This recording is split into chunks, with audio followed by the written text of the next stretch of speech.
తెలంగాణలోని సంక్షేమ హాస్టల్స్ పై కాంగ్రెస్ ప్రభుత్వం ఫోకస్ పెంచింది. విద్యార్థులకు బలవర్ధకమైన పోషకాహారం అందించేందుకు అన్ని వసతి గృహాల్లో ఒకే తరహా భోజనం మెనూని అందుబాటులోకి తీసుకొచ్చింది. కామన్ డైట్ మెనూని సీఎం సహా మంత్రులు, ప్రజాప్రతినిధులంతా ప్రారంభించారు. కొన్నేళ్ల తర్వాత ఈ ప్రజాప్రభుత్వం డైట్ ఛార్జీలు, కాస్మెటిక్ ఛార్జీలను పెంచింది. దీని ద్వారా దాదాపు 8 లక్షల మంది విద్యార్థులకు మేలు చేకూరనుంది.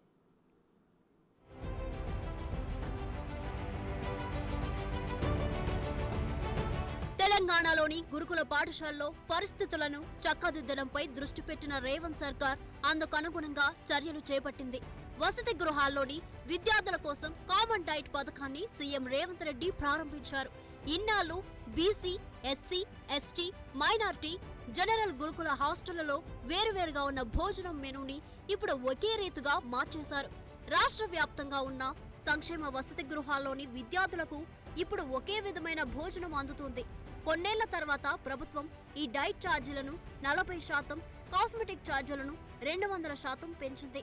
తద్వారా వెల్ఫేర్ హాస్టళ్లలోని 7,65,000 మంది విద్యార్థులకు మెను చేకూరనుంది. హాస్టల్ విద్యార్థులకు పోషకాహారంతో పాటు రుచికరమైన భోజనం అందించేలా మెను సిద్ధం చేశారు.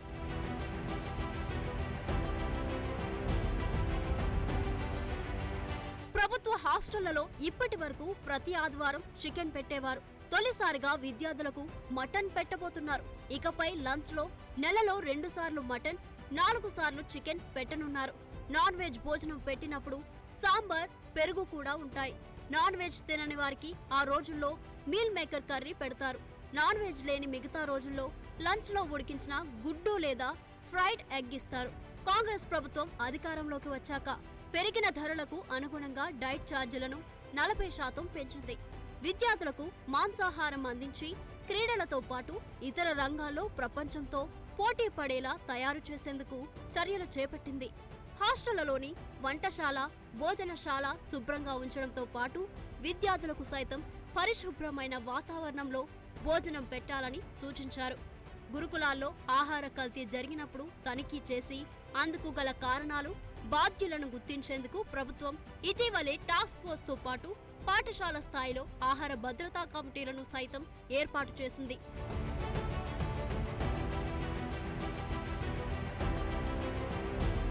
గురుకులాల ప్రక్షాళన కోసం ప్రభుత్వం చిత్తశుద్ధితో ఉందని సీఎం రేవంత్ రెడ్డి స్పష్టం చేశారు. 10 ఏళ్లుగా బీఆర్ఎస్ ప్రభుత్వం డైట్ ఛార్జీలు పెంచలేదన్నారు. విద్యార్థుల మీద ప్రభుత్వం పెట్టేది ఖర్చు కాదని, భవిష్యత్ కోసం పెట్టే పెట్టుబడి అన్నారు సీఎం. ప్రతి నెల 10వ తేదీలోపు గ్రీన్ ఛానల్ ద్వారా అన్ని విద్యా సంస్థలకు నిధులు వస్తాయని తెలిపారు. గురుకుల పాఠశాలలో మౌలిక సదుపాయాల కల్పనకు హామీ ఇచ్చారు. 8 సంవత్సరాల నుంచి డైట్ ఛార్జెస్ ఎప్పుడు పెంచలే. గత ప్రభుత్వం పెంచాలన్న ఆలోచన కూడా చేయలే.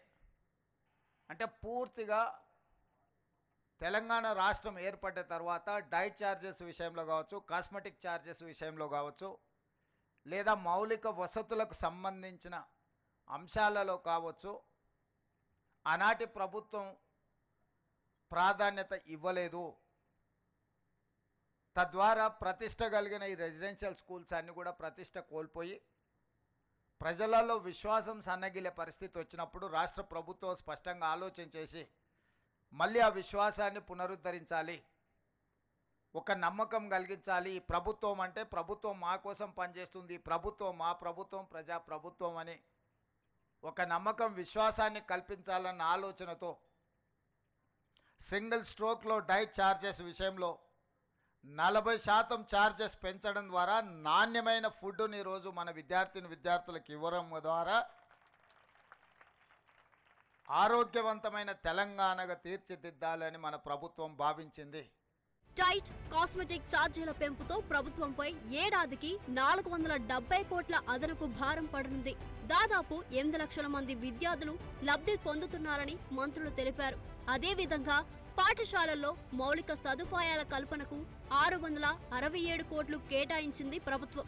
మరోవైపు పేద విద్యార్థులకు కార్పొరేట్ స్థాయి విద్య అందించాలనే లక్ష్యంతో 150 కోట్లతో నియోజకవర్గానికి ఒకటి చొప్పున అంతర్జాతీయ ప్రమాణాలతో ఇంటిగ్రేటెడ్ పాఠశాలలను ప్రభుత్వం ఏర్పాటు చేస్తోంది. తొలి విడతలో 5,000 కోట్లతో 54 పాఠశాలలు నిర్మిస్తోంది. గురుకులాలతో కలిపి రాష్ట్ర వ్యాప్తంగా 12,000 కోట్లతో 100 యంగ్ ఇండియా ఇంటిగ్రేటెడ్ రెసిడెన్షియల్ స్కూళ్లను నిర్మించేందుకు ప్రభుత్వం కసరత్తు చేస్తోంది.